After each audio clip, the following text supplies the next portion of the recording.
नमस्कार, बहुत स्वागत आप सभी का। आप देख रहे हैं आपका प्रोग्राम कहानी कुर्सी की।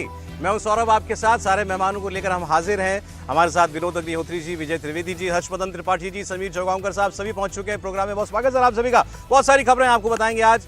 आपको बताएंगे बिहार में आरजेडी मतलब लालू यादव और कांग्रेस पार्टी के बीच में क्या कोई तनातनी हो गई है? क्या कांग्रेस पार्टी बिहार का चुनाव अकेले लड़ने की तैयारी कर रही है? और ये सुगबुगाहट कहां से शुरू हुई है, इसकी पूरी अंदर की कहानी आपको हम बताएंगे।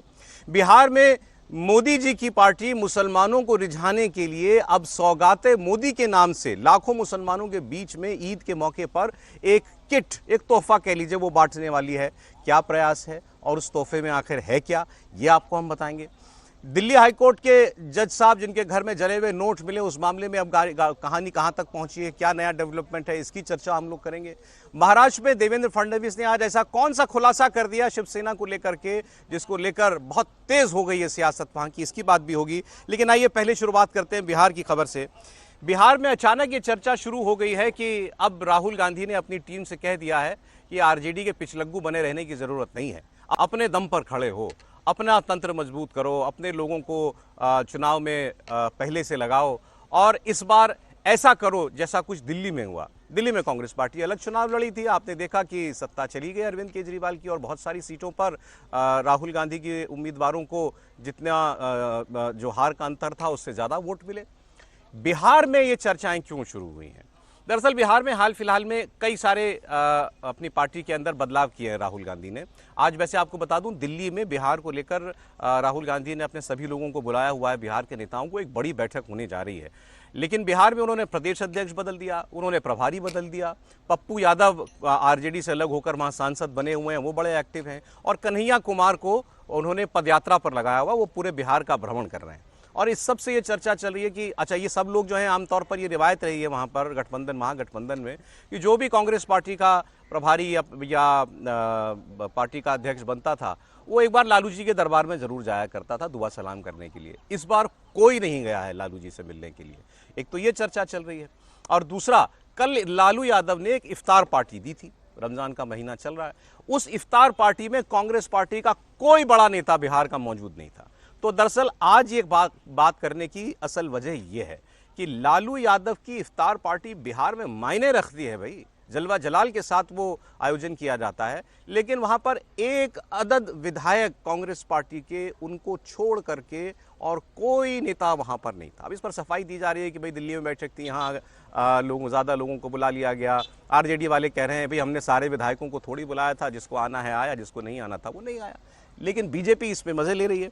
बीजेपी और जेडीयू, उनका कहना यह है कि अब बिछड़े सभी बारी बारी, अब ये गठबंधन, इंडिया गठबंधन पूरे देश में तो टूट ही गया, बिहार में इसकी बारी है और कांग्रेस भी अब एकला चलो की राह पर निकल पड़ी। आपको 3 बयान सुना रहा हूं मैं, जरा देखिए, फिर इस पर बात करते हैं।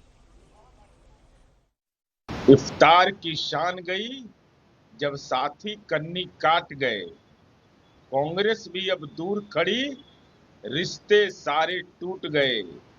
माननीय लालू प्रसाद जी, इफ्तार की दावत तो आपने दी, मगर कांग्रेस ने तो आकर भी न देखा।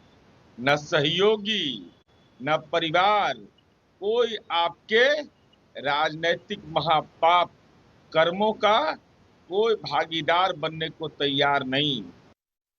लालू यादव जी का बेचारे का कुछ चलता है, इन लोगों का बस चले तो कब लालू यादव जी को हटा दे। लालू यादव जी का तो अब राजद है नहीं, कॉरपोरेट हो चुकी है राजद।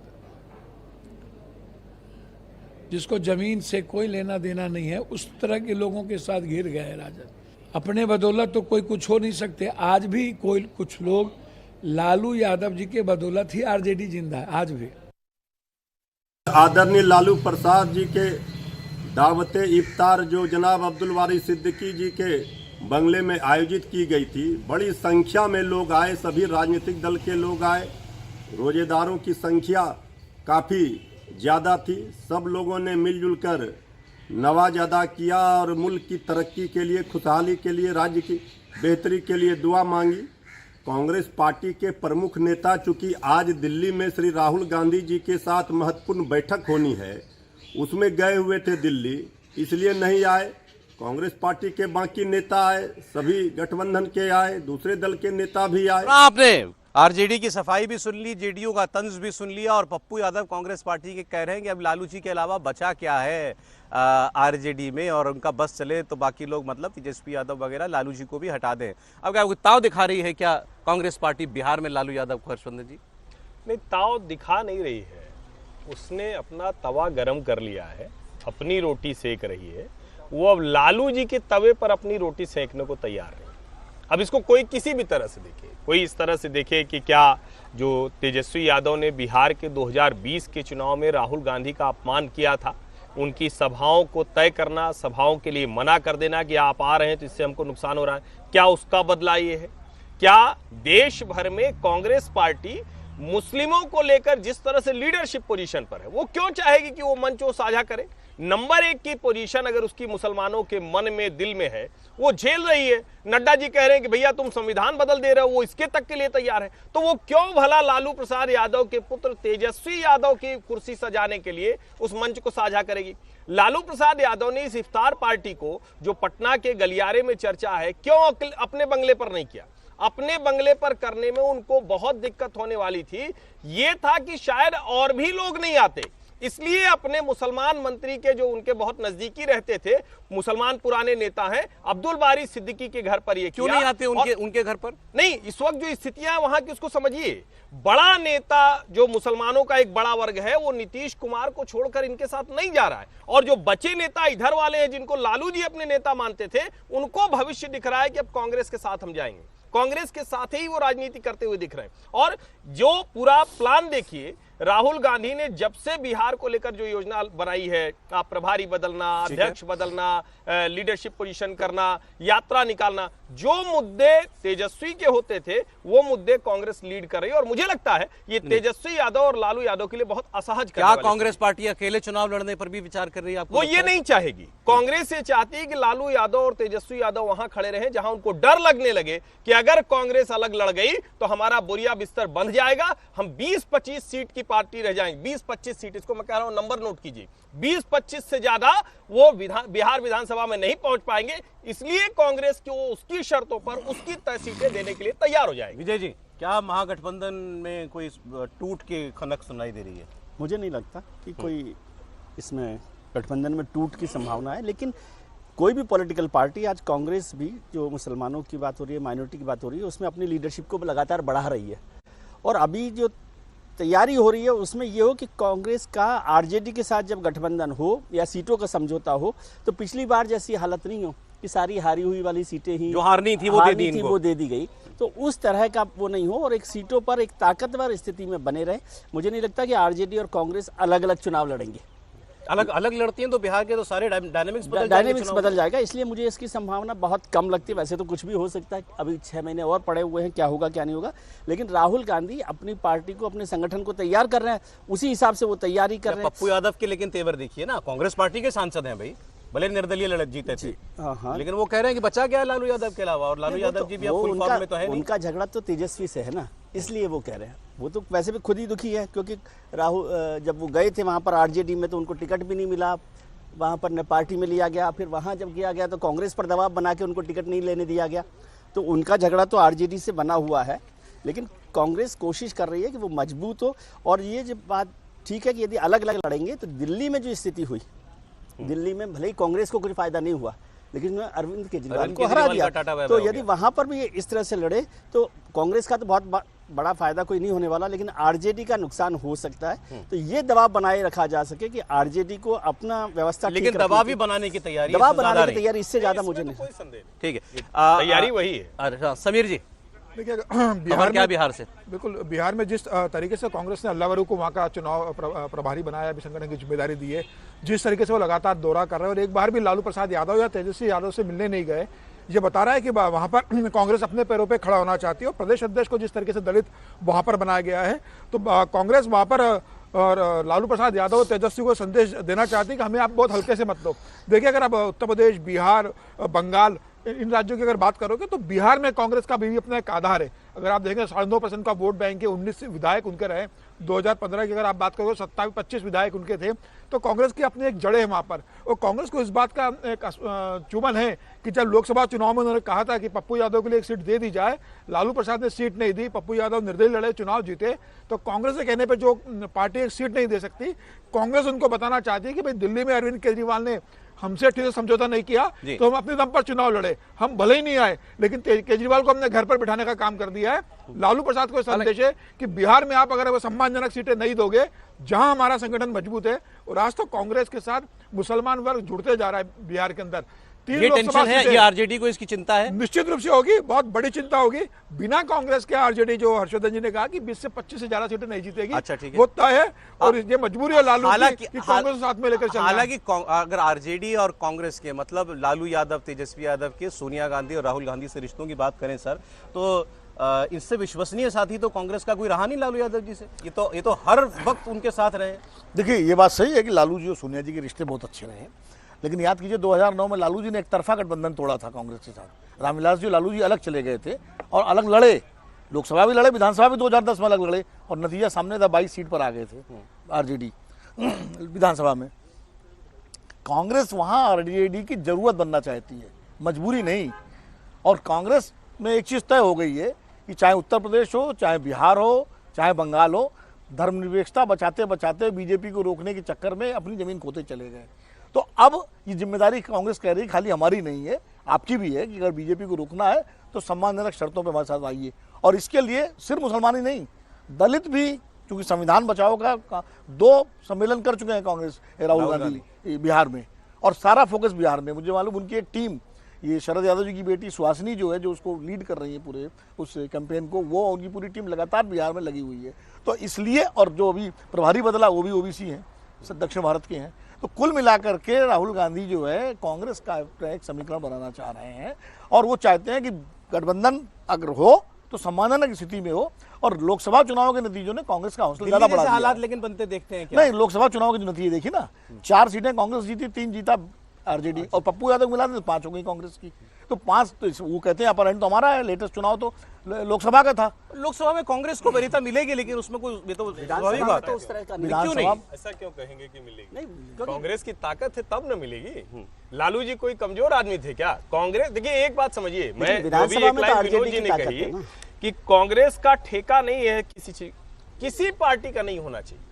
जब आप कहते हैं कि तुम्हारी जिम्मेदारी है, तुम ये करो, अच्छा हम कमजोर होते जाए, हम अपने हिस्से का सब देते जाए, कहे कि भैया तुम्हारा सब हम छीन लेंगे और तुम बस बैठे रहो। तुम्हारी कांग्रेस पार्टी को ये जो सो कॉल्ड सेक्युलरिज्म है, हालांकि वो फ्रॉड ही सेक्युलरिज्म है, असली होता तो नहीं होता हो, लेकिन उसको बचाने के नाम पे क्या होता है? अच्छा चलो कांग्रेस दब जाओ, थोड़ा सा दबते दबते ये हाल हो गया कि उनको राज्य में अपने कार्यकर्ताओं को ये समझाना मुश्किल हो रहा है कि हम भाई पार्टी क्यों चला रहे हैं, ये भी तो समझिए ना। ठीक है, तो मुझे लगता है तो राहुल बिल्कुल दुरुस्त। तो राहुल गांधी का ये डायरेक्टिव ठीक है अपने स्टेट यूनिवर्सिटी पार्टी के लिहाज से आप खड़े हुई है, लेकिन पार्टी के लिहाज से लाइन अच्छी थी कि ये आरजेडी की जरूरत बनना चाहते हैं, मजबूरी नहीं। एक लाइन उसमें और जोड़िए ना, कर्नाटक, तेलंगाना और हिमाचल में दिखा दिया, जो हम विश्लेषक लोग भी बार बार कहते हैं कि कांग्रेस तो भाजपा से लड़ती तो हार जाती, जीत के दिखाया ना। तो इसलिए ये कहना। सर अगली खबर बिहार से जुड़ी है, उसकी बात मैं कर लूं। अभी आप नहीं पहुंचे, पशुपतिनाथ पारस पहुंचे, उनकी भी तो याद कीजिए, बड़े नेता हैं वो। अभी आप लोग बात कर रहे थे कि सेक्युलरिज्म बचाने के लिए कांग्रेस कहेगी हमारा ही ठेका नहीं है ये, लेकिन सेक्युलरिज्म बचाने की नौबत आ रही है क्या? मोदी जी की पार्टी वहां मुसलमानों को, 32 लाख मुसलमानों को सौगाते मोदी नाम की एक तोहफे के तौर पर एक किट वितरित करने जा रही है। और आपको ताज्जुब होगा ये किट कैसे वितरित होगी? ये मस्जिदों के थ्रू डिस्ट्रीब्यूट की जाएगी। 32,000 मस्जिदों के इमामों से, मौलानाओं से जो है संपर्क किया जाएगा और उनके इलाकों में ये किट जो है मस्जिद के जरिए डिस्ट्रीब्यूट की जाएगी। अब इस किट में क्या है? इस किट के अंदर महिलाओं के लिए एक सूट का कपड़ा है, पुरुषों के लिए कुर्ते पजामा है, सेवैयाँ हैं, खीर है, ड्राई फ्रूट्स है। तो ये रमजान हंस रहे थे क्या सर? टोपी है कि नहीं? टोपी का तो नहीं पता चला, मैंने पता किया था क्या है किट में, तो ये मुझे बताया गया। तो सिवैयां बंटवा रहे हैं मोदी जी मुसलमानों के लिए बिहार के अंदर। आपको सुना रहा हूं, इस पर मजे लेने का मौका जो है वो कांग्रेस का और आरजेडी का है। सुनिए। मुस्लिम समाज के लिए मोदी जी की शानदार योजना सौगात ए मोदी। ईद के मौके पर 32 लाख मुस्लिम परिवारों को मोदी जी की ओर से सौगात दिया जाएगा ताकि वो अच्छे से ईद मना सकें। इसमें भाजपा के 32,000 पदाधिकारी 32,000 मस्जिदों में संपर्क कर मुस्लिम गरीब परिवारों को चिन्हित करेंगे और ईद के मौके पर उनको सौगात मोदी मिलेगा ताकि उनको ईद मनाने में कहीं कोई दिक्कत नहीं हो। मोदी जी तो एनडीए तो हमेशा मुस्लिमों के लिए सबका साथ सबका विकास हमारा नारा रहा है। मगरमच्छ का मुंह देखा है?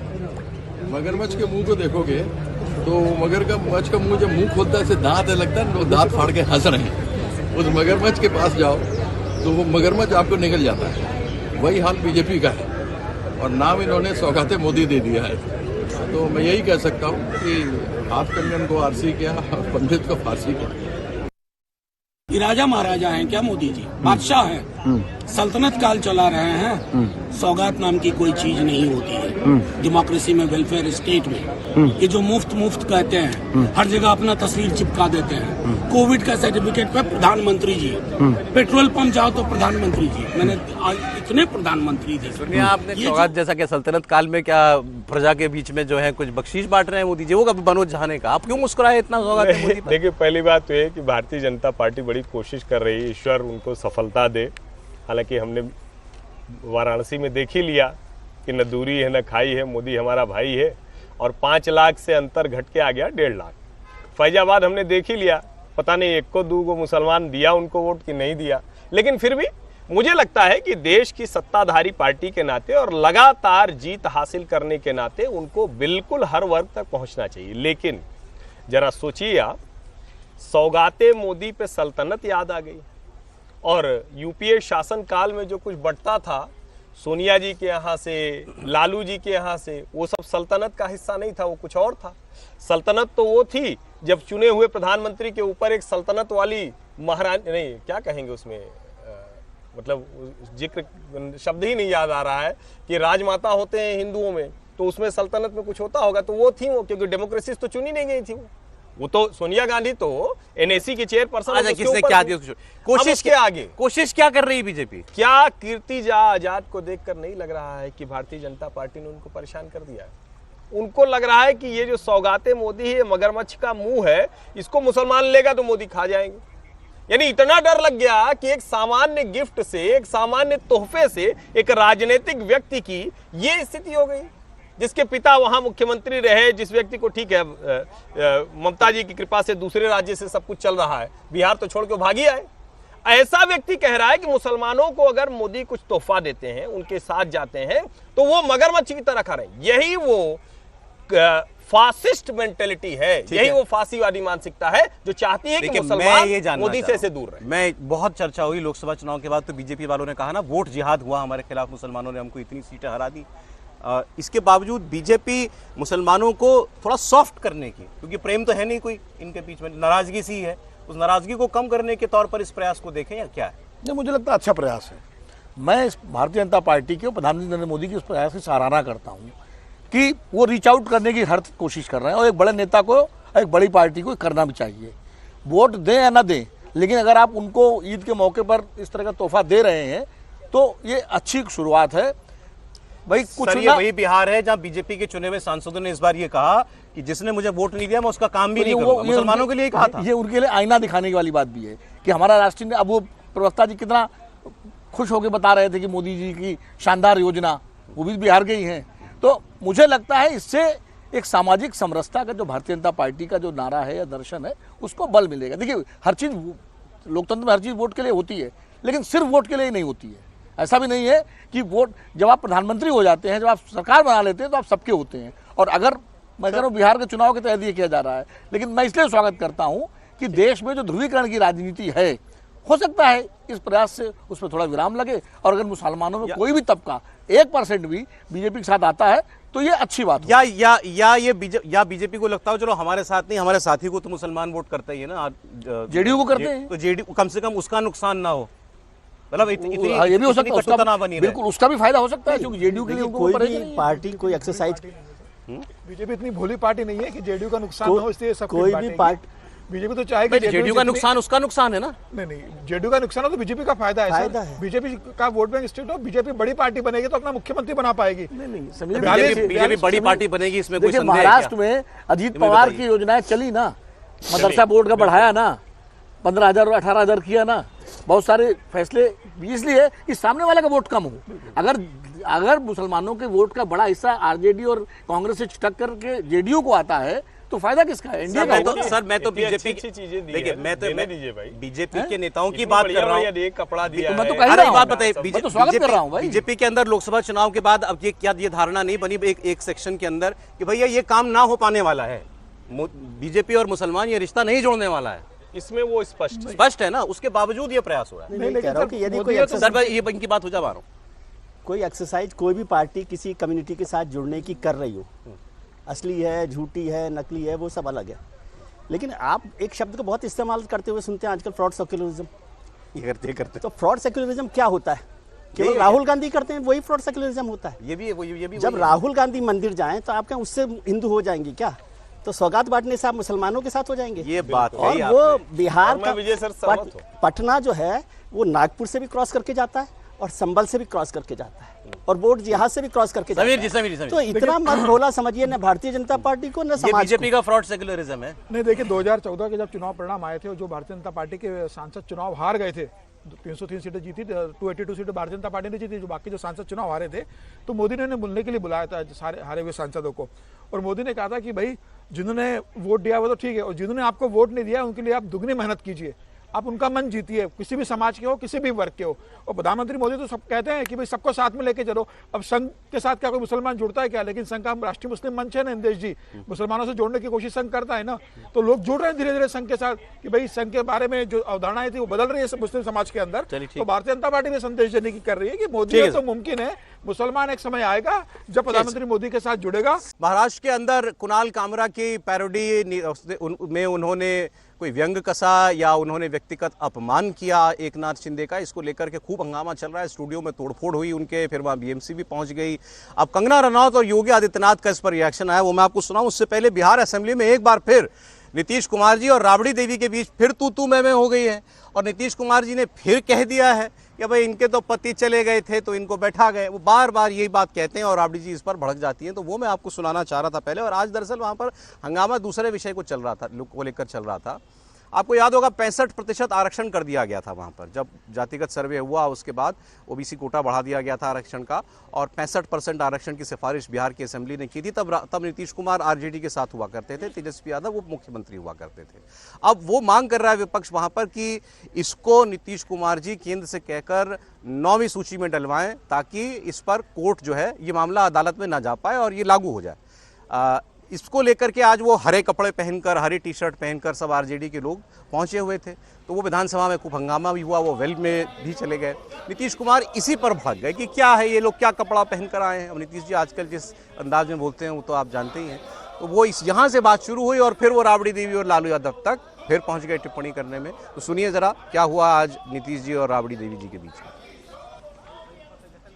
लोगों का पार्टी जो है, अरे बैठो ना, तोरा कौन चीज, तोरा कौन चीज, तेरा हस्बैंड का है, तोरा कौन चीज है, बैठा तू, तोरा कौन चीज जो है सो हस्बैंड का है। तो बड़ा देख लीजिए सबको, हम वहां भी देखे हुए हैं, पहले ऐसे रखा है कि सब लोगों को कहा कि यही पहन के चलो। तो ये लोग पटिया में रहता, ऐसा तो कोई पार्टी में इस तरह का नहीं किया है। अकेला एगो इसी का है, इसके हस्बैंड करता है। अरे ये बेचारी को तो ऐसे ही नहीं, गमछी लेके, अरे जब वो रिजेक्ट हुआ तो इसको बनवा दिया, अपना टाइम में बेचारी का कोई मतलब है, ऐसे ही है। बाकी सबको ऐसे ही क्या क्या करते हैं। दोनों हाउस में लोग उठाते हैं, दोनों हाउस में कहीं कोई पार्टी में देखे हैं इस तरह से कि पार्टी का यही हाल रिकॉर्ड होगा। तो यही हम देख रहे हैं।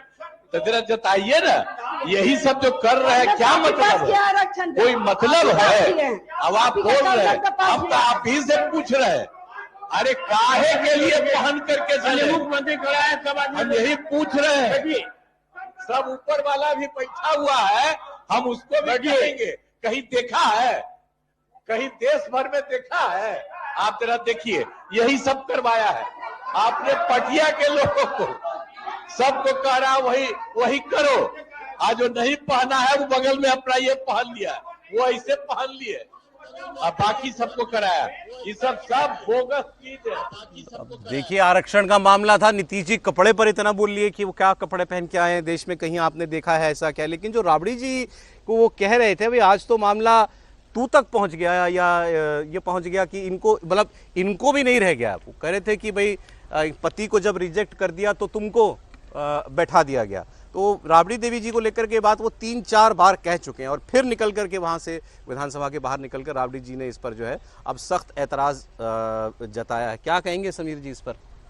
देखिए, मुझे लगता है कि नीतीश कुमार जिस तरीके से विधान परिषद के नेता है, राबड़ी देवी पूर्व मुख्यमंत्री है, एक बड़ी पार्टी के नेता है, जिस तरीके से राबड़ी देवी के साथ वो व्यवहार कर रहे थे, मुझे लग रहा है उचित नहीं है। इसको बैठा दिया, पति हाँ, इसको रिजेक्ट कर दिया, पति ने बैठा दिया, बेचारी बैठ गई, बेचारी शब्द का इस्तेमाल किया और इशारा करके बोले चुप बैठ।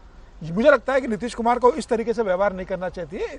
विधान परिषद की नेता है, आप अपनी बात कहिए, लेकिन उनका सम्मान भी आप रखिए बोलने के लिए। और लगातार नीतीश कुमार जिस तरीके से आप देखेंगे विधानसभा के अंदर तो तेजस्वी से उनकी नोकझोंक होती रहती है। अभी परसों ही तेजस्वी ने नीतीश कुमार की एक्टिंग करके वहाँ पर सदन में बताया था, लेकिन विधान परिषद के अंदर जब तेजस्वी विधान परिषद में जब राबड़ी देवी पे आप हमला कर रहे हो तो मुझे लग रहा है कि पिछले अगर 4-5 दिन से अगर आप देखेंगे लगातार जिस तरीके से नोकझोंक राबड़ी देवी और मुख्यमंत्री के बीच में हो रही है विधान परिषद में, यह बता रहा है कि नीतीश कुमार के अंदर एक या तो बहुत ज्यादा गुस्सा है लालू प्रसाद की पार्टी को लेके, और या तो ये बताना चाहते हैं कि भाई हमारा और आरजेडी के बीच 36 का आंकड़ा है और अब उनके साथ कभी नहीं जाने वाले। लेकिन जो व्यवहार है, मुझे लगता है नीतीश कुमार को इस तरह से व्यवहार नहीं करना चाहिए एक मुख्यमंत्री को पूर्व मुख्यमंत्री के साथ।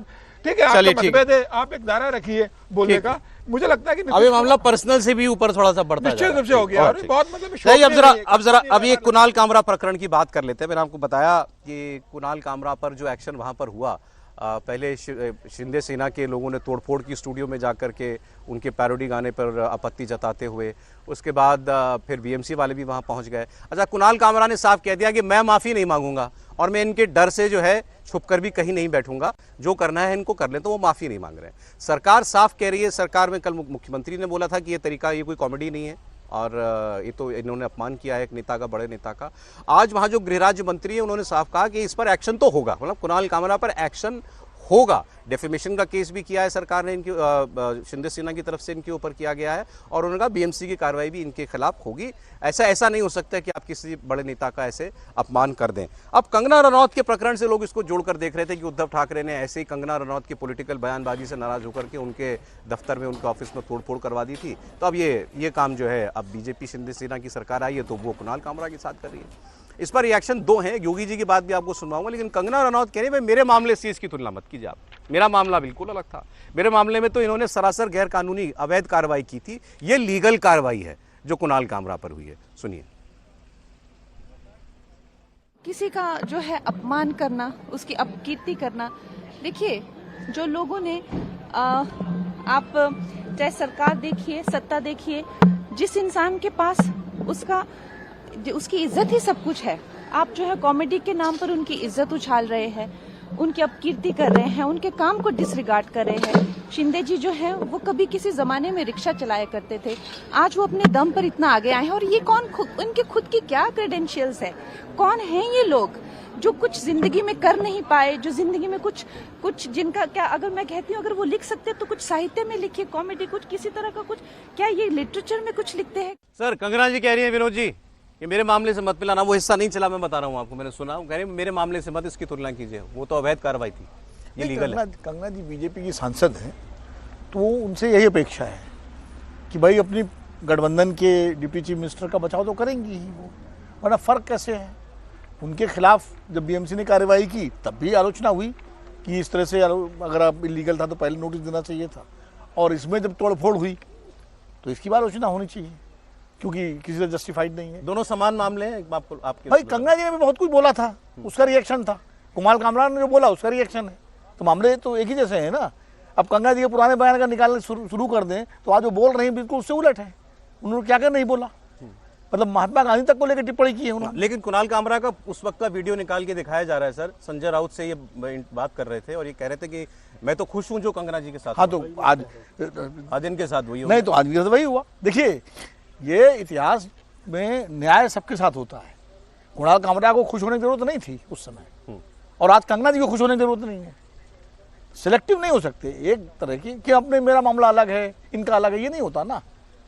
लेकिन अब चूंकि उनकी मजबूरी है, वो सत्तारूढ़ गठबंधन की सांसद हैं, तो इसलिए उनको ये बोलना है। अगर वो सांसद नहीं होती और सिर्फ बॉलीवुड की अभिनेत्री होती तो शायद वो कुछ और बोलती ठीक है। अच्छा, रिएक्शन वैसे खुद एकनाथ शिंदे जी का भी आ गया है। आप क्या गाया था कुणाल कामरा ने, ये गाया था एक गाने के बोल पर अपने बोल फिट करते हुए कि ये गद्दार हैं, बीजेपी की गोदी में बैठ गए, इस किस्म की बातें उन्होंने की थी ना। ये आदमी जो है पहले रिक्शा चलाता था, इस किस्म की बातें की थी। अब वो ये कह रहे हैं, एकनाथ शिंदे एक इंटरव्यू में उन्होंने कहा कि मैं जो हिंसा हुई, तोड़फोड़ हुई, उसका समर्थन मैं नहीं करता हूँ, उसकी जिम्मेदारी नहीं ली उन्होंने, लेकिन मैं समर्थन नहीं करता हूँ और मैं व्यंग्य सह सकता हूँ, व्यंग्य से मुझे प्रॉब्लम नहीं है, लेकिन ये व्यंग्य नहीं था जो इन्होंने कुणाल कामरा ने किया। व्यंग्य क्या होता है, अब ये तो सबके अपने अपने सोच समझ का तरीका है ना। और शिंदे साहब यदि ये नहीं चाहते, मतलब उनको लगता कि इससे कोई फर्क नहीं पड़ रहा, तो फिर तो उनको अपने कार्यकर्ताओं को कहना चाहिए था कि ये करना चाहिए कि नहीं करना चाहिए। कल मैं सुन रहा था कि एक शिवसेना जो शिंदे सेना के एक प्रवक्ता है, उन्होंने कहा कि हमारी नीति है कि छेड़ेंगे नहीं और छेड़ेंगे तो छोड़ेंगे नहीं। तो ये छोड़ेंगे नहीं वाली जो एक्सरसाइज है उस पर विवाद है। कंगना जी और कुणाल कामरा दोनों एक तरीके से बिहेव कर रहे हैं। जब कंगना जी पर वो हुआ था, हम सब लोगों ने उसकी आलोचना की थी और वो भी गलत ही था, तब कुणाल कामरा हंस रहे थे कि ऐसा होना चाहिए। आज कुणाल कामरा पर हुआ है तो कंगना जी हंस रही हैं। अब वो किस खेमे में खड़े हुए हैं वो ये तय करता है। सच क्या है तो मतलब है सरकार के रवैये से, तो सरकार का रवैया दोनों वक्त गलत था। उस वक्त भी गलत था, आज भी गलत है। और वो सरकार को या पार्टी को कोई मामला परेशानी लगती है तो डिफेमेशन केस करे, कोर्ट में जाए, वो किया ही है। हाँ तो वो ठीक है, उसमें कोई परेशानी नहीं है। आर्टिकल 90 में 1 में अभिव्यक्ति की आजादी है और 91(2) में जो है अभिव्यक्ति गलत नहीं है, ये गलत नहीं था। दायरे पर ये बात की गई है कि हम लोग भी ना सब एक बराबर कर देना है, निष्पक्ष दिखने के लिए, बुद्धिजीवी दिखने के लिए, ये बड़ा विचित्र है। कैसे दोनों सरकार की कार्रवाई एक जैसी है, बताइए। मुख्यमंत्री और उप मुख्यमंत्री दोनों क्या उसके साथ खड़े हुए, क्या जिसने तोड़फोड़ की घटना की गिरफ्तारी होती है।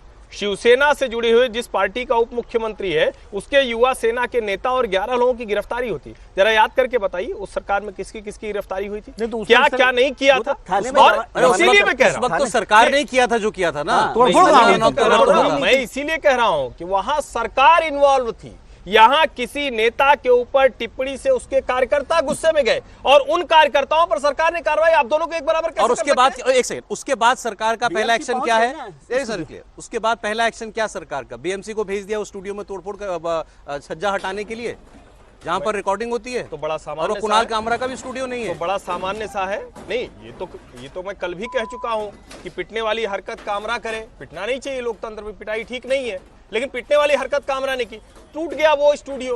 अब वो स्टूडियो भी ऐसी ही हरकतें क्यों करता है, ये भी बड़ा सवाल है। लेकिन ये अभिव्यक्ति की स्वतंत्रता है भाई, किसी को रोका नहीं जा सकता। अब अभिव्यक्ति की स्वतंत्रता के जो विजय जी ने कहा पैमाने अलग अलग, भाई ये समझ नहीं पा रहा हूं, आप दोनों घटनाओं को अलग कैसे मान रहे हैं भाई? अरे अलग ही है। कंगना रनौत पर भी ऐसी टिप्पणी नहीं की थी, बात टिप्पणी की कोई ऐसी टिप्पणी। मैं फिर कह रहा हूं, कंगना रनौत ने जो बयान दिया था उन बयानों को आप देखिए। मुद्दा सरकार के रवैये का और एक्शन का है। उस वक्त भी सरकार ने कंगना रनौत की पॉलिटिकल बयानबाजी से नाराज होकर के बीएमसी का बहाना लेकर के तोड़फोड़ करवाई। इस बार भी बीएमसी को आगे कर दिया गया कुणाल कामरा को सजा देने के लिए। दोनों मामलों में यही हुआ। बीएमसी के लोग वहां गए, वहां जो भी इरेगुलरिटीज होगी उस पर बात होगी, लेकिन जो भी शिवसेना के कार्यकर्ताओं ने किया वो तो बेचारे गिरफ्तार भी हुए, उसके बाद जमानत बीजेपी वाले खुश हैं क्या जो कैसे कह सकते? समीर जी देखिए, मुझे लगता है कि कंगना रनावत का अगर जो मामला है और कामरा का जो ये मामला है इसमें बहुत ज़्यादा फर्क नहीं है, लेकिन जिस तरीके से उसमें उद्धव सेना ने या उद्धव ठाकरे की शिवसेना ने जिस तरीके से खुलकर समर्थन किया था, मुख्यमंत्री ने समर्थन किया था उस समय जो कार्रवाई हुई थी कंगना के खिलाफ।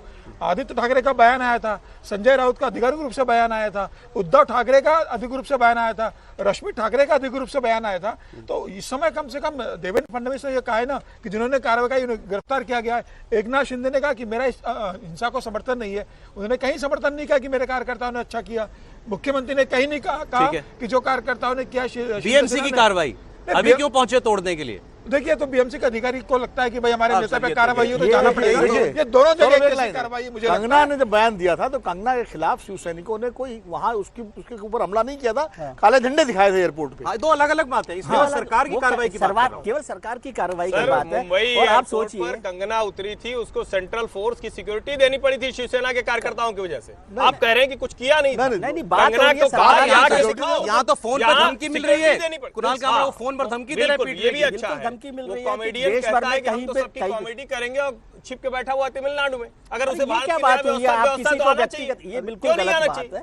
और दूसरी बात फिर से मैं कह रहा हूँ, जिस पर हम बार बार चर्चा करते हैं, मतलब उसको आए, आप चाह रहे हैं वो यहाँ है और ये लोग उसको पीटे। मैं कह रहा हूँ कि अगर उनको लगता है कि सब कुछ हम करेंगे अपने लिहाज से, पीटे की मैं कहा कर रहा हूँ, बिल्कुल नहीं पीटना चाहिए, भले पीटने वाले। और आज की सर एक और खबर थी, बड़ी हो एक लाइन और जोड़ लीजिए कि नागपुर हाईकोर्ट ने कल जिस तरह से बुलडोजर को लेकर कहा, सुप्रीम कोर्ट ने बुलडोजर को लेकर कहा, ये जब तक सीरियस इशू है, मैं इसको सीरियस इशू के तौर पर देखता हूं। हाईकोर्ट के जज के घर मिले नोटों के मामले में जो जांच कमेटी सुप्रीम कोर्ट ने बनाई है 3 हाईकोर्ट के मुख्य न्यायाधीशों की, वो अब जस्टिस यशवंत वर्मा के दिल्ली के निवास पर पहुंची है जांच करने के लिए। इसमें पंजाब और हरियाणा उच्च न्यायालय के मुख्य न्यायाधीश जस्टिस शील नागू हैं, हिमाचल प्रदेश हाईकोर्ट के मुख्य न्यायाधीश न्यायमूर्ति GS संघावालिया हैं और कर्नाटक हाईकोर्ट के न्यायाधीश अनु शिवरामन हैं।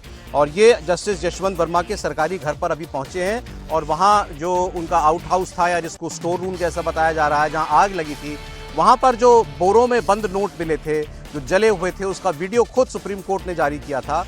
अब उस पूरे प्रकरण की जांच करने के लिए ये बहुत सीनियर जांच कमेटी जो है वहां पर पहुंची। आप देख सोचिए ना, 3 मुख्य न्यायाधीश हैं हाई कोर्टों के, वो यहां पर जांच के लिए पहुंचे। अतुल भाटिया वहीं मौजूद है, हमारे सहयोगी। जी अतुल, बताइए। सौरभ, देखिए अब ये टीम तीनों जजेस की जो है वो यहां से निकल चुकी है और हम आप देख सकते हैं कि यशवंत वर्मा, जस्टिस यशवंत वर्मा के घर के बाहर मौजूद है 30 तुगलक क्रिसेंट। लगभग पौना घंटा ये पूरी टीम जो है वो घर के अंदर रही और जो स्टोर रूम जिसके अंदर आग लगी थी, बकायदा उस रूम का मुआयना, उस स्टोर रूम का मुआयना जो है वो तीनों सीनियर जजेस ने किया है। जो तीनों सीनियर जजेस हैं, इनकी जो कमेटी बनाई गई थी वो खुद chief justice of India Sanjeev Khanna ने बनाई थी और इसमें पंजाब और हरियाणा उच्च न्यायालय के मुख्य न्यायाधीश जस्टिस शील नागू, हिमाचल प्रदेश उच्च न्यायालय के मुख्य न्यायाधीश न्यायमूर्ति GS सांधावालिया और कर्नाटक उच्च न्यायालय की न्यायाधीश अनु शिवरामन है जो है वो यहां पर पहुंचे थे। तो पूरा लगभग पौने घंटे के करीब सौरभ ये पूरी टीम जो है, जो हाई लेवल कमेटी है जो इस पूरे मामले की जांच कर रही है, उसने घर के अंदर मुआयना किया, उस स्टोर रूम के अंदर गए जिसके अंदर आग लगी थी, जहां पर नोट जो 4 से 5 बोरे थे जिनके जो नोटों से भरे हुए थे वो जले थे, उस पूरे कमरे का मुआयना किया। तो लगभग पौने घंटे तक ये पूरी टीम यहां पर रही, क्योंकि जब गाड़ियां यहां पर आती है तो एक गाड़ी जो है वो चंडीगढ़ नंबर की थी और जो दूसरी गाड़ी थी वो कर्नाटक नंबर की थी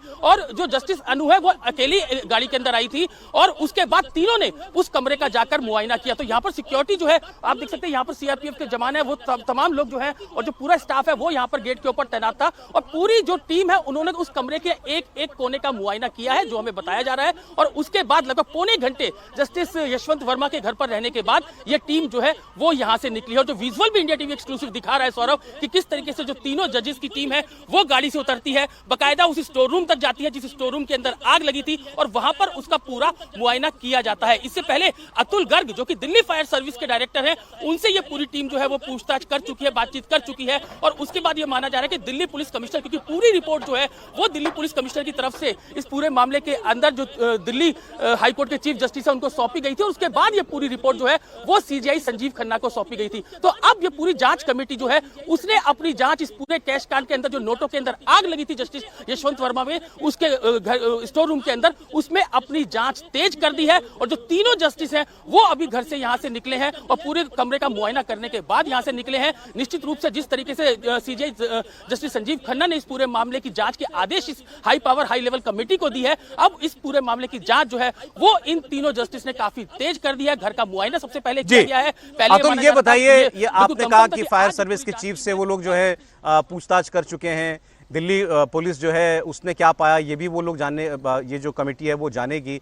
आपके जो अपने सोर्सेज हैं दिल्ली पुलिस में वो क्या बता रहे हैं, उस रात के बाद कोई क्या रिकवरी हुई थी वहां से, वो जो नोट थे जले हुए वो पुलिस के पास हैं क्या कोई साबुत सलामत नोट भी वहां से मिले, क्या कोई आंकड़ा दिया जा सकता है, नंबर दिया जा सकता है कि कितनी करेंसी थी वहां, कितना रुपया वहां पर था, अगर आपको कुछ पुलिस के आपके सूत्र बता रहे हो?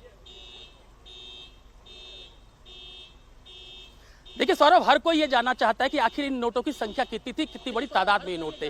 ये जरूर कहा गया है कि 3 से 4 बोरे थे जिनके अंदर ये नोट जो है वो अंदर स्टोर रूम के अंदर रखे हुए थे और उन्हीं के अंदर आग लगती है। बकायदा जो फायर कर्मी थे वो बकायदा उस वीडियो के अंदर बोलते भी दिख रहे हैं कि गांधी जी के अंदर आग लगी, यानी कि वो बता रहे हैं कि नोटों के अंदर आग लगी है। और उसके बाद क्योंकि दिल्ली पुलिस की टीम यहाँ पर मौके पर पहुंची थी, लेकिन आप देखिए ना, चीफ जो जस्टिस यशवंत वर्मा का घर है, जब पुलिस कोई केस करती है, किसी क्रिमिनल को पकड़ती है, लोअर कोर्ट में जाती है, उसके बाद हाई कोर्ट जाती है और उनके घर पे ये आग लगी, नोट मिले। निश्चित रूप से जो आला पुलिस अधिकारी थे नई दिल्ली जिले के, उन्होंने अपने टॉप बॉसेस को फोन किया, यानी कि दिल्ली पुलिस कमिश्नर को, बाकायदा संजय अरोड़ा को ये पूरी जानकारी दी गई और उन्होंने इसकी जानकारी जो है वो दिल्ली बाकायदा सबसे पहले गृह मंत्रालय और उसके बाद गृह मंत्रालय ने पूरी जानकारी जो है वो chief justice Delhi high court को दी थी। और इसी की रिपोर्ट जो 25 पेज की रिपोर्ट थी, वही सुप्रीम कोर्ट ने अपनी वेबसाइट के अंदर पूरी जो है वो साझा की थी कि किस तरीके से घर के अंदर नोट जलने के विजुअल जो है वो उनको दिल्ली पुलिस की कमिश्नर की तरफ से दिल्ली हाई कोर्ट के जज को दिए गए। वो पूरी रिपोर्ट जो है वो सुप्रीम कोर्ट की वेबसाइट पर डाल दी गई थी। तो अब क्योंकि लगातार ये सवाल उठ रहा है कि क्या पुलिस ने वहां से जो नोट मिले थे जले हुए उनको क्या सीज किया था, तो दिल्ली पुलिस के जो टॉप सोर्स थे उनका साफ कहना है कि कोई भी सीजर जो जस्टिस यशवंत वर्मा है उनके घर से नहीं किया गया। क्योंकि सौरभ देखिए यहाँ पे हरारकी, क्योंकि ये जस्टिस वर्मा का घर है तो पुलिस शायद इस पूरे नोट उन्होंने जलते हुए जरूर देखे थे, नोट उनको मिले थे, बाकायदा विजुअल जो है वो पब्लिक डोमेन में है। जिस तरीके से जो सीजीआई है उन्होंने बाकायदा इस बात के आदेश दिए थे कि जो भी रिपोर्ट आएगी, जो भी रिपोर्ट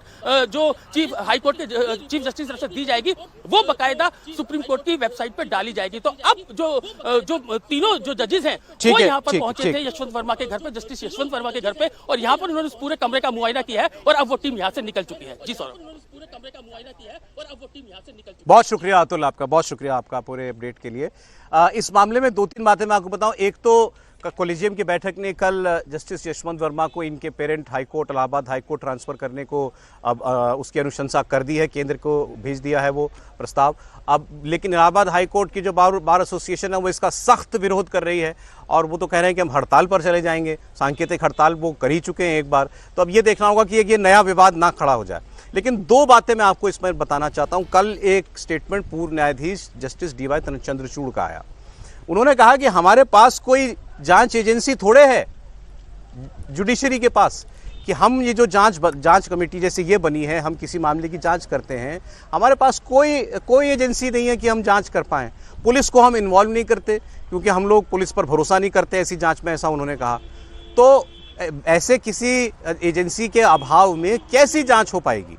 अब जैसे यहीं पहुंची है ये टीम, अब वो तो कमरा खाली है, 14 तारीख से जो है वो ऐसे का ऐसा ही है, उसको ना पुलिस ने सील किया, वहाँ से जले हुए नोट अभी भी बाहर कूड़े में जो है वो बरामद हो रहे हैं। तो अब जब वहाँ पर टीम पहुंची होगी तो क्या ही पाया होगा टीम ने, और वहाँ से जो रिकवरी हुई थी उसके बारे में कोई बता नहीं रहा है, ना पुलिस बता रही है ना सरकार बता रही है कि वहाँ से मिला क्या आखिर। जो सुप्रीम कोर्ट ने जो कुछ डाला पब्लिक डोमेन में उसमें भी उसका जिक्र नहीं है। दूसरा, कल हमारे एक प्रोग्राम में हाईकोर्ट के दिल्ली हाईकोर्ट के एक रिटायर्ड जज एस.एन. ढींगरा साहब आए थे। ढींगरा साहब ने वो तो खुलकर वकालत कर रहे थे कि इस मामले में जैसे एक आम व्यक्ति के मामले में पुलिस की जांच होती है, वो पुलिस की जांच बैठानी चाहिए, ये जुडिशरी की जांच से हासिल नहीं होगा कुछ, उनका ये कहना था। और इसमें अब जो एक जांच एजेंसी पुलिस जैसी होती है या आप किसी और एजेंसी को देना चाहें, ईडी को देना चाहें, तो उसको ये जांच सौंपी जाए ताकि कोई इसमें जल्द जो है वो तथ्य सामने आ सकें। त्रिपाठी जी, नहीं, इसमें कोई संदेह होना चाहिए क्या? कब तक हम पवित्र गाय बनाकर किसी भी न्यायाधीश के ऊपर लगने वाले भ्रष्टाचार के आरोपों को सिर्फ इसलिए खारिज कर देंगे कि न्यायाधीश महोदय कह रहे हैं कि हमने कुछ नहीं किया। किसी और के घर से इतनी रकम मिल जाती तो क्या ये होता? और बहुत दुर्भाग्यपूर्ण है, सर्वोच्च न्यायालय के कोलिजियम ने जो फिर से पेरेंट कोर्ट में भेज दिया है, वहां तो हाईकोर्ट बार एसोसिएशन आज से काम से हट गई।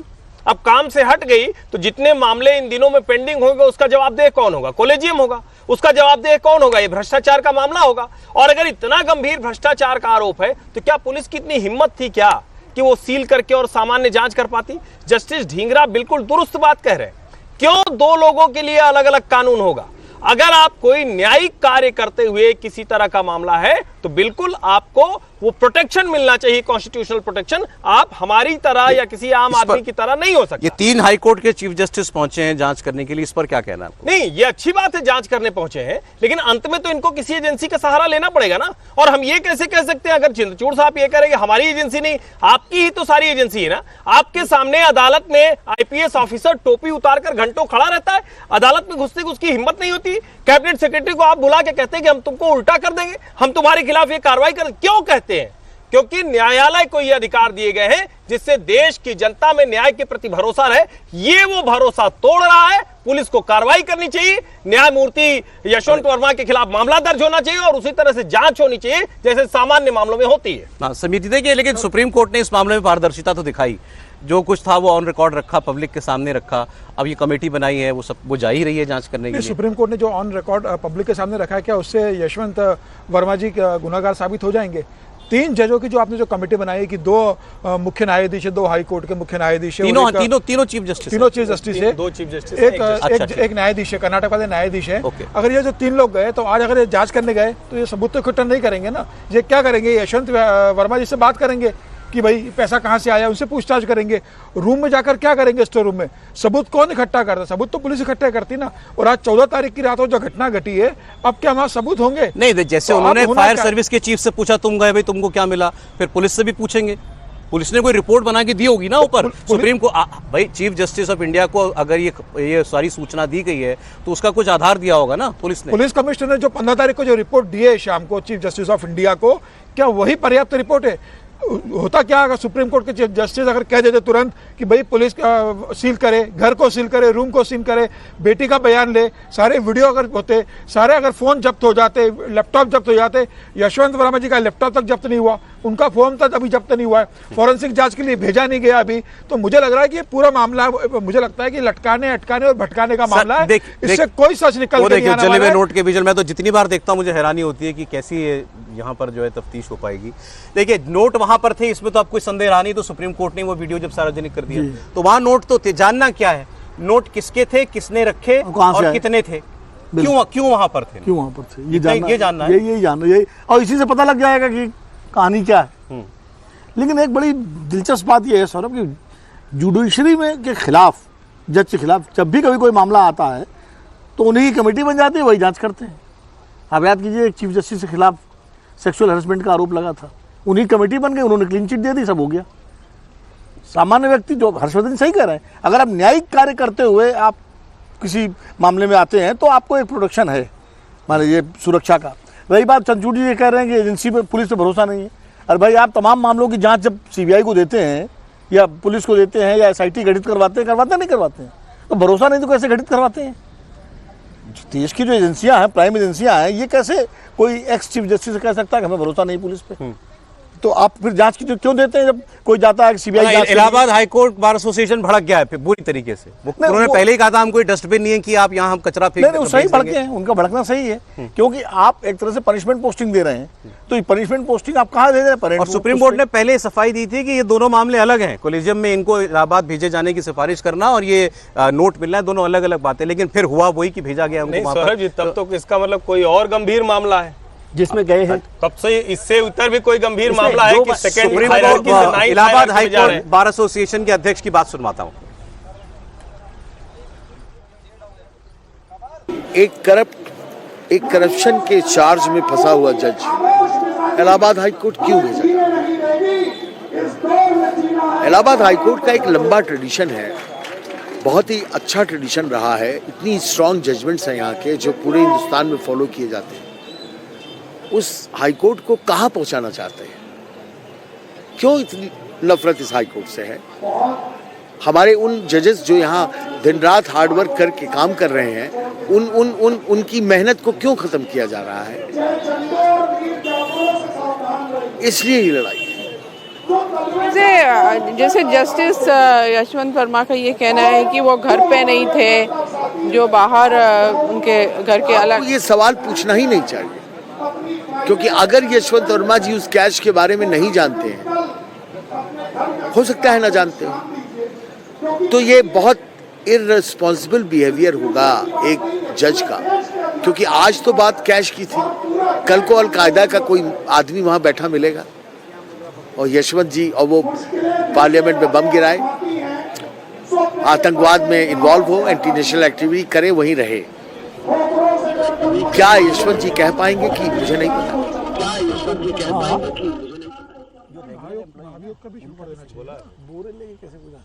ये तो आपने देखा इलाहाबाद हाईकोर्ट जो है वो बार एसोसिएशन, वहाँ के वकील जो है वो तो अब अड़े हुए हैं कि हम इनको यहाँ तो हम नहीं आने देंगे वरना हम काम नहीं करेंगे। सर, इस पर जो पार्लियामेंट में हो रहा है वो बड़ा इंटरेस्टिंग है। जगदीप धनखड़ साहब ने कल राज्यसभा में leader of the house JP Nadda ji और विपक्षी नेता खड़गे साहब को बुलाया था और उन्होंने एक स्टेटमेंट जारी किया था जिसमें सुप्रीम कोर्ट की पारदर्शिता की उन्होंने तारीफ की थी, लेकिन फिर उन्होंने कहा था कि अब आगे क्या करना है इस पर हम सारे पार्टियों के नेताओं को बुला करके चर्चा करेंगे। दरअसल 2014 में जो जुडिशियल अपॉइंटमेंट्स कमीशन बनाया गया था, एनजेएसी जो बिल पारित हुआ था, वो बार बार उसकी बात कर रहे हैं उपराष्ट्रपति।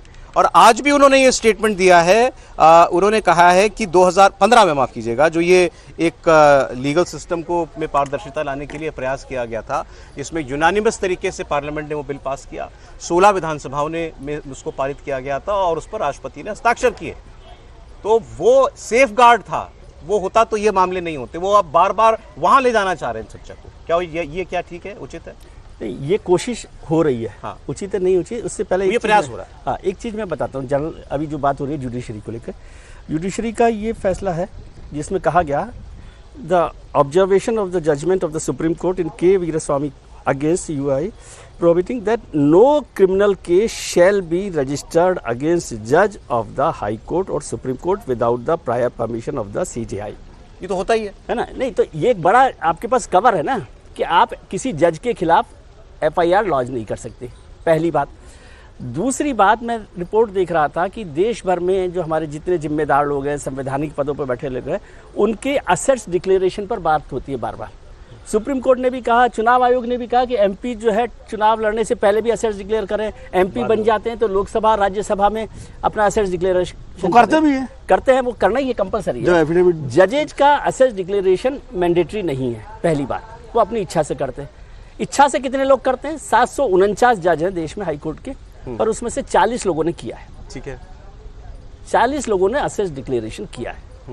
असेट डिक्लेरेशन कितना होता नहीं होता अलग इशू है, लेकिन आप किस रास्ते पर चल रहे हैं, आपके खिलाफ तो कोई कार्रवाई नहीं करेगा इस पर। ठीक है सर, ठीक है। अब जो सरकार की कोशिश हो रही है एनजेसी को लेकर, वो ये कोलेजियम सिस्टम नहीं कि जज की नियुक्ति करता है, ये ठीक नहीं है। हाँ, हमने पहले कानून बनाया था कि इसमें सरकार का से होगा। एक ट्रिगर पॉइंट होता है उसमें कि ये ट्रिगर पॉइंट हो गया कि जजेज जी अपने आप कर रहे हैं तो सरकार का या पॉलिटिकल लीडरशिप का उसमें हिस्सेदारी हो, और ये एक मौका मिल गया कि जब सरकार इस पर काम करे। ग्राउंड बन रहा है एनजेसी दोबारा लाने का। वैसे मैं बताऊं कि ये कहने के लिए होता है कि कॉलेजियम जो है वो पूरी की पूरी रिपोर्ट जो बनाता है उसी पर जजेज का अपॉइंटमेंट होता है, ऐसा नहीं है। सरकार की क्लियरेंस के बिना, मतलब सरकार नाम नहीं पास नहीं करती, तो वो अटका रहता है। इसलिए आप देखते होंगे कि कई जजेज के जो अपॉइंटमेंट हैं ट्रांसफर बहुत डिले हो जाते हैं, बहुत 6-6 महीने साल भर पड़े रहते हैं, खाली पद हुए पद वो नहीं होते। लेकिन सारी सिफारिशें करता तो सुप्रीम कोर्ट ही है सर। सुप्रीम कोर्ट बनते तो वही है जो सुप्रीम कोर्ट नाम बिल्कुल नहीं, लेकिन वो तो एनजेसी भी आ जाएगा तो कोई आपको तो बना नहीं देंगे। वो तो जो हाई कोर्ट डिटेल इतनी नहीं मालूम, लेकिन सरकार का उसमें हस्तक्षेप बढ़ेगा, ये है। ठीक है, उसी को लेकर और उसका ग्राउंड अब बन रहा है। ये ट्रिगर पॉइंट मिल गया और उसमें सारी पार्टियां एक पेज पर हैं, ये नोट करने वाली बात है। वो तो सबके लिए एक चीज है, एक लाइन में राम जेठमलानी ने इस पर आपत्ति उठाई थी। उन्होंने कहा था कि सरकार ज्यादातर मामलों में पार्टी होती है और पार्टी ही जज को नियुक्त करेगी या उसमें होगा, तो इससे फिर हम तो कह रहे हैं ये बहस अब दोबारा रिवाइव हो गई। हाँ, बहस रिवाइव हो गई। अब एक बड़ी इंटरेस्टिंग मजेदार कहानी आपको मैं बताता हूं। सब जानते हैं कि शिवसेना के मतलब उद्धव ठाकरे और बीजेपी के रिश्ते जो टूटे, उसके पीछे वजह क्या थी कि उद्धव ठाकरे मुख्यमंत्री बनना चाहते थे।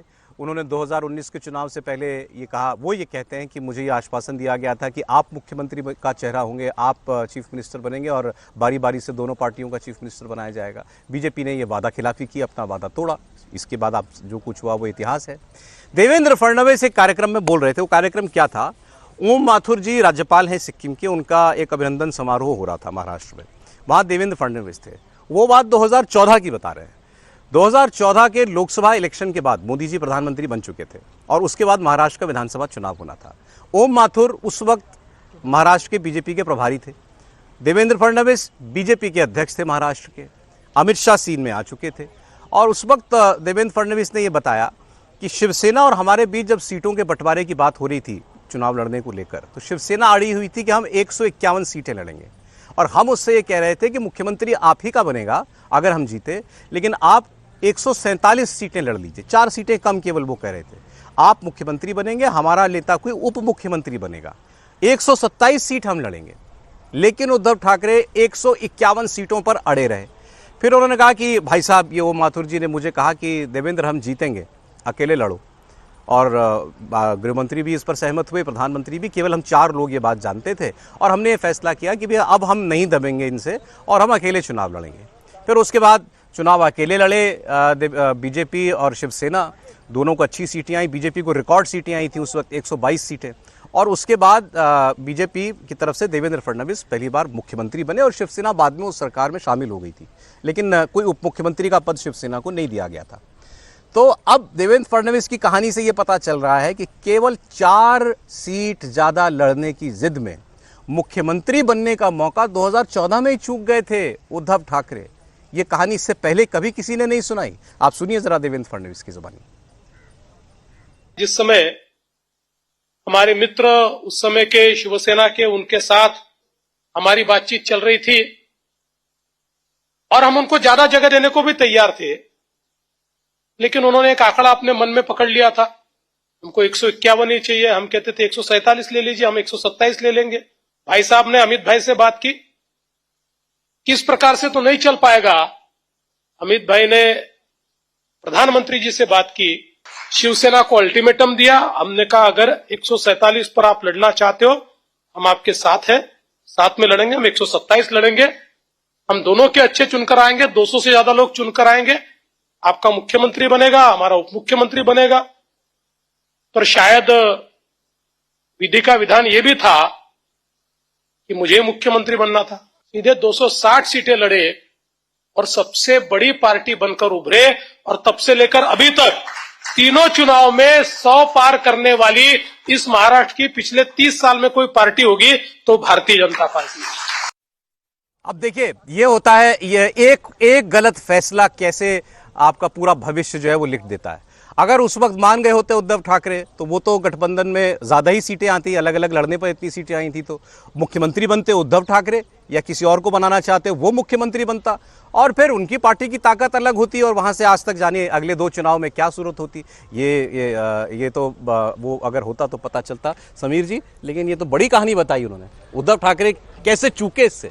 देखिए, देवेंद्र फडणवीस ने बताया कि जब आदमी के दिमाग पर अहंकार चढ़ जाता है कि मैं ही सबसे बड़ा नेता हूं, और जबकि 2014 का जब विधानसभा चुनाव हुआ था तब तो लोकसभा का चुनाव हो चुका था, भारतीय जनता पार्टी की सरकार केंद्र में पूर्ण बहुमत की उद्धव ठाकरे को मालूम था मोदी की लहर देश में लहर है, और तब इन्होंने कहा था कि हमें कम से कम 2 या 3 कैबिनेट मंत्री केंद्र के अंदर चाहिए।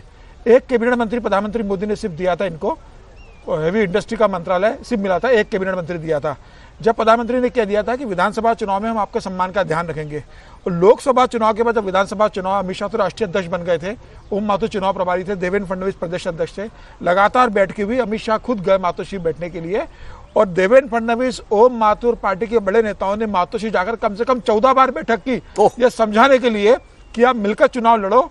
लोकसभा में हम सरकार 4 सीट, वो कह रहे थे 151, ये कह रहे थे 147 लड़ दो। 14 बार बैठक की, और ये याद भी दिलाया, जो भी देवेंद्र फडणवीस इस बात का जिक्र नहीं किया, उस बैठक के अंदर उद्धव ठाकरे को यह भी याद दिलाया कि देखिए अटल जी के समय में हमने कैसे मनोहर जोशी को स्पीकर बनाया था, जबकि उस समय हमारे पास स्पीकर बनाने की स्थिति थी, लेकिन हमने आपका स्पीकर बनाया। तो भारतीय जनता पार्टी का बड़ा मन है, आपको बड़ा पद मिलेगा, आप साथ में आइए, सरकार हम बनाएंगे।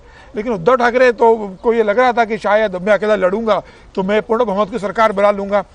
प्रस्ताव ठुकराया, भारतीय जनता पार्टी ने अपने दम पर लड़ने का फैसला किया। 122 सीटें भारतीय जनता पार्टी जीती। Floor test Bharatiya Janata party ने शरद पवार के राष्ट्रवादी कांग्रेस के समर्थन से प्रूव किया। फिर बाद में घुटने टेकने पड़े, न गृह मंत्रालय मिला, न उप मुख्यमंत्री का पद मिला। उस वक्त उद्धव ठाकरे के दिमाग में क्या चलता होगा। मोदी इतने बड़े मैंडेट से प्रधानमंत्री बन चुके थे, उसके बावजूद वो कह रहे थे कि साथ में लड़कर के आपका मुख्यमंत्री हम बनाएंगे, आपको मुख्यमंत्री 14 बैठक है कि 4 सीट के लिए केवल अड़ गए उद्धव ठाकरे। हर्षवर्धन जी। सौरभ जी, नेता हो तो ये निर्णय ले, जब नेता ही नहीं है तो क्या निर्णय लेगा। अब बांस थून लगा के चूंकि वो उस वाले गठजोड़ में चले गए, तो वही लोग जो कहते थे कि उद्धव ठाकरे को राजनीति नहीं आती, वो बेचारे बड़े भोले भाले हैं, मासूम व्यक्ति हैं, वो कहने लगे अरे देखिएगा आप राजनीति क्या करेंगे। वो नेता नहीं है ना भाई। उद्धव ठाकरे को राजनीति नहीं आती। उद्धव ठाकरे को अगर राजनीति आती तो बाला साहब की कुर्सी से उतरकर मुख्यमंत्री की कुर्सी पर नहीं बैठते। उद्धव ठाकरे को अगर राजनीति आती तो वो हिंदुत्व के बड़े जो फलक से उतरकर छोटे से फलक पर नहीं उतरते कि उनको जस्टिफाई करना पड़ रहा है कि औरंगजेब पे हम क्या कहें, और उनके प्रवक्ता बताने लगते हैं कि अरे औरंगिया का तो हम ये कर देंगे, और राणा सांगा पे बोलने की स्थिति नहीं। मुख्यमंत्री की कुर्सी गई, ये बड़ी बात नहीं। राजनीति में होता है, अगर किसी नेता को लगता है वो अपनी ताकत से आगे बढ़ सकता है। विचार चला गया, विचारधारा चली गई, शिवसेना चली गई, कार्यकर्ता चले गए, शिवसैनिक चले गए, अब कोई हाथ रखने को तैयार नहीं है, वो पार्टी बन गई है। इसकी कल्पना कीजिए। तो 2014 से 10 वर्षों में एक गलत निर्णय ने उद्धव ठाकरे को पार्टी विहीन, विचार विहीन, विचारधारा विहीन वो बनाकर रख दिया है। ये ज्यादा महत्व। 19 में या जो अलग हुए ये या जो पार्टी टूटी, सबके पीछे मुख्यमंत्री का ही तो पद था ना। बीजेपी कह रही है हम तो 14 में बना रहे थे। देखिए 2014 मुझे याद आता है, मैं वहाँ था महाराष्ट्र के चुनाव में पूरे में, और ओम जी माथुर राजस्थान से भी हैं और वो प्रभारी थे वहाँ पर।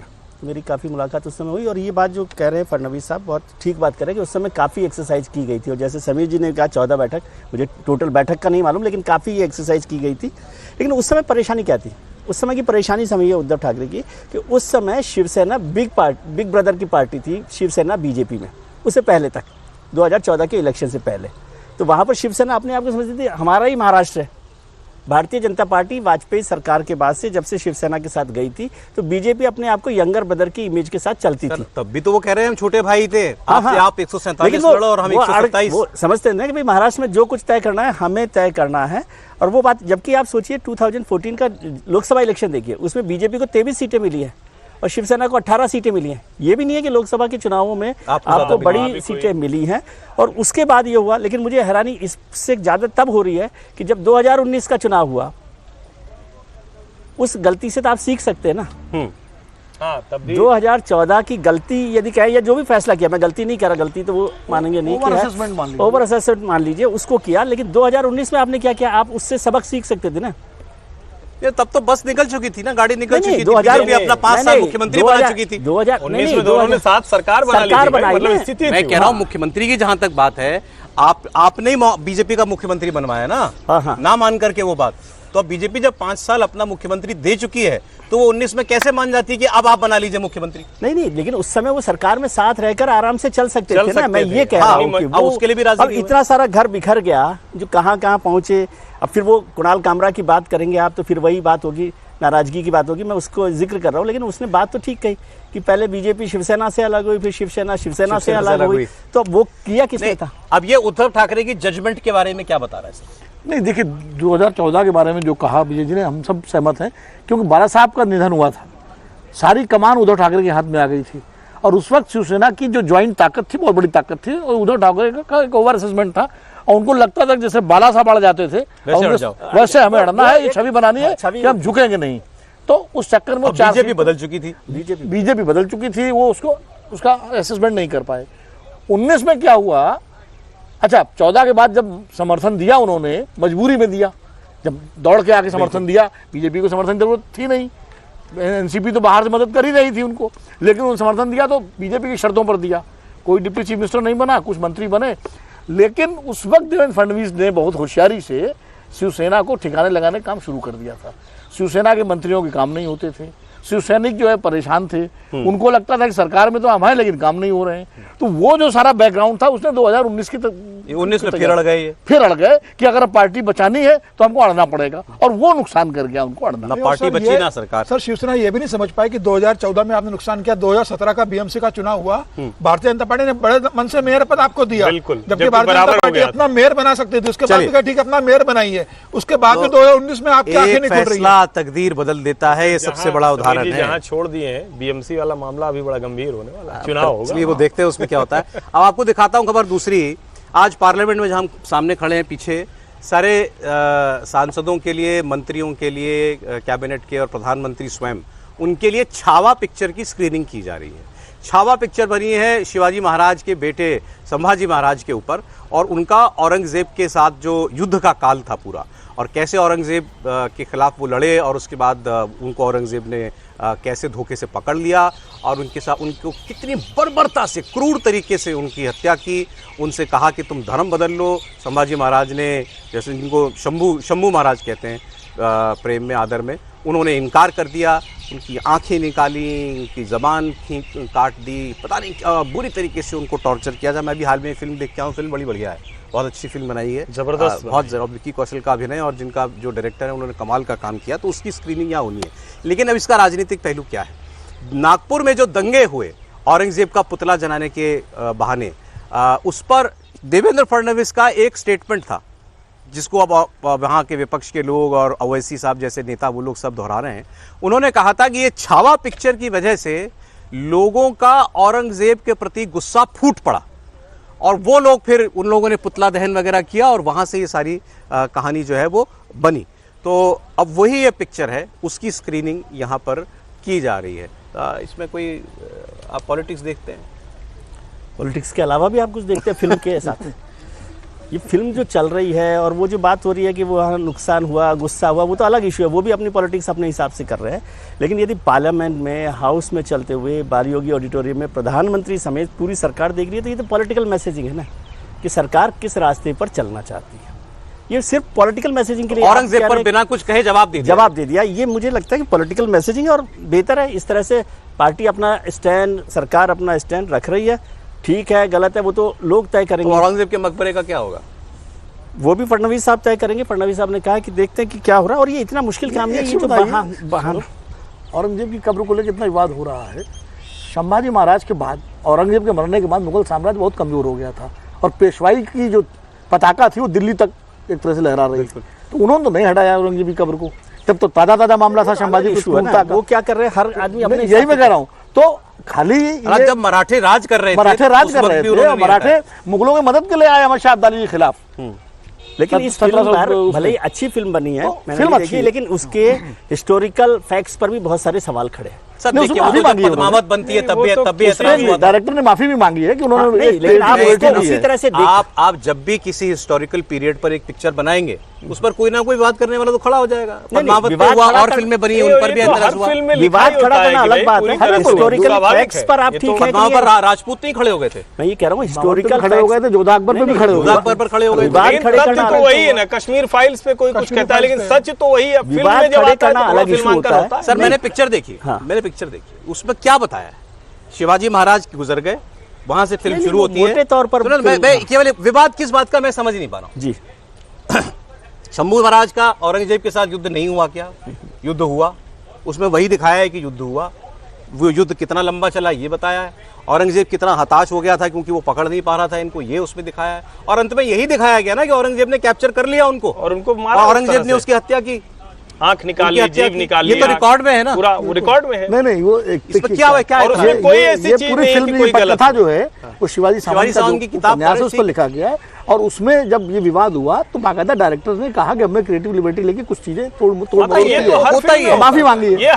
माफी नहीं मांगी, सुपर हीरो की तरह दिखाया नहीं, एक चीज माफी नहीं मांगी, माफी जैसा शब्द नहीं है। डायरेक्टर ने वही कहा है कि कुछ फिल्म बनाते हो क्रिएटिव माफी, और माफी मांगी, कोई ऐसी चीज नहीं। किस बात पे माफी मांगी? यही कि हमने जो है जो कुछ चीजों को कोई ऐसी चीज है, हमने भी फिल्म देखी आपके लिए भाई, हमारे आपके लिए नहीं होगी देखना और हिस्ट्री के साथ चलने में बहुत फर्क होता है। कौन सी घटना है क्योंकि उसमें ऐसा कुछ तो दिखाया ही नहीं गया, वो तो सामान्य लड़ाई की पूरी घटना है, हम पूरी फिल्म देख चुके हैं। औरंगजेब के मराठों से लड़ाई हुई, उस पर एक पिक्चर बनी है, तो लोगों को औरंगजेब को लेकर बुरा क्यों लग रहा है? और उसको कुछ ऐसा है नहीं, वो मसला नहीं है ना, वो तो यही तो मैं कह रहा हूँ, वो अलग इशू है कि उस तरह से आप। अच्छा, उसके बाद एक तथ्य ये भी है, लेकिन ये तो बताना पड़ेगा ना कि औरंगजेब को बड़ा रहमदिल थोड़ी दिखाया जा सकता है। रहमदिल था भी नहीं, वो था भी नहीं रहमदिल।